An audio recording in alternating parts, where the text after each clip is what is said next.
Alright, this is just basic Unholy DK rotation, if you want to call it rotation. It's sort of just a gigantic list of priorities, and in PvP it always depends. First off, I'm just throwing this out there because it's pretty much always your top priority, give or take, is to heal your pet and change device for the slow, because desecration, and I guess if you have Chillblains, it's not as needed, but as needed. I'm putting heal pet as the top priority because people forget to do it in general, so if you're constantly thinking about it or paying attention to your pet, it'll be more natural, and then you'll start to realize that if you have another pet, it's not a gigantic deal to waste all of your damage, or ruins, or whatever, healing your pet as opposed to just letting it die and summoning a new one. So generally speaking, those two are always going to be your top priorities, if you can. Moving on. Gargoyle, if you're at the point where you need to summon Gargoyle, is generally speaking your #1 thing to do. If you're going to pull out your Gargoyle to DPS, do it, obviously. It's huge damage, and you don't really have to do much about it. Then it's Dark Transformation. It's a 30-second buff that makes your pet do a significant amount more damage. A huge amount more of damage, actually. Anyway, then it sort of gets a little bit foggy, and you enter the gigantic list of what's prioritized. I'm just putting this one there because it's 100% free, is Death Coil, if you're going to have a chance of proccing a new one with your next auto attack. Now, you get into the complicated one. Generally speaking, your top priority is going to be keep up all your diseases, whether it's with Outbreak, normally doing it, or Unholy Blight.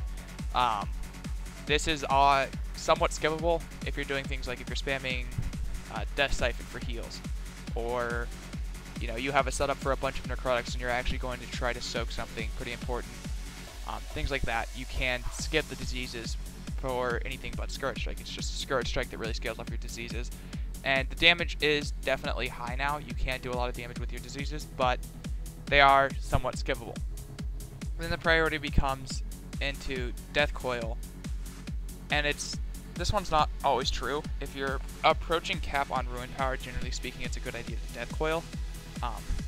However, if you're playing not Unholy Blight, Runic Corruption, Death Coil when one of each Ruin is on cooldown is going to be when you want to do it, so that if you proc your Runic Corruption, you get a couple seconds off of each of the runes individually. Using it for one isn't as strong as using it when all three are down. It's just sort of how it works. Also, using it when you have 12 blood tap ruin thingies or whatever it is kind of a waste, but if you're at Ruin Power cap, it does do a lot of damage, so you can use it entirely for damage. Last thing about it is it's a ranged attack, so if you're in melee range, you might want to consider using your melees if you're not Ruin Power capped, things like that. If you can't, you may as well Death Coil because you can't do anything else with the global.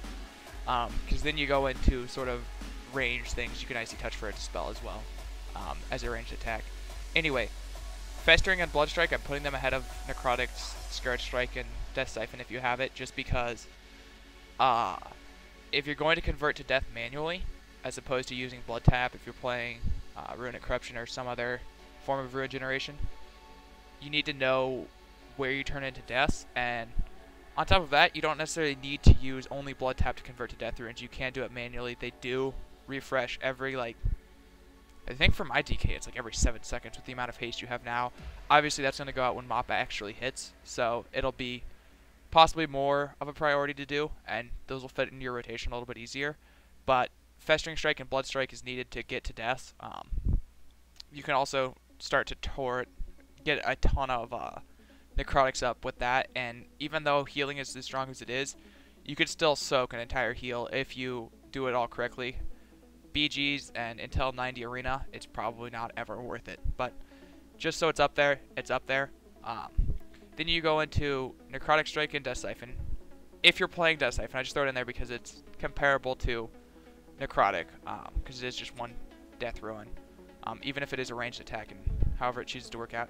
And then Scourge Strike, which is your main nuke. It does a crap ton of damage. I think I just crit for I didn't see the other number, but it was 10k something, which is, for Unholy, a lot of damage. You can get up to 30k Scourge Strikes with both ticks if they crit, and there's a bunch of things that go on. But that's basically where it stands. You're going to realize shortly after attempting to play like this that you're going to be Scourge Striking and everything else quite a bit.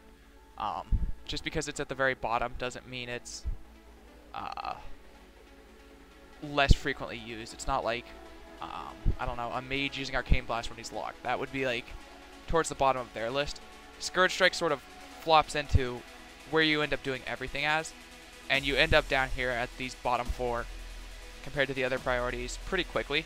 So don't feel like you're doing something wrong if you're spamming Scourge Strike and nothing's happening, because Unholy does take a lot of ramp up damage, and a lot of it is just to correctly ramp up your damage. Anyway, I hope this was helpful to some of you, even though PvP rotation is nearly impossible to explain. That's pretty much the basics.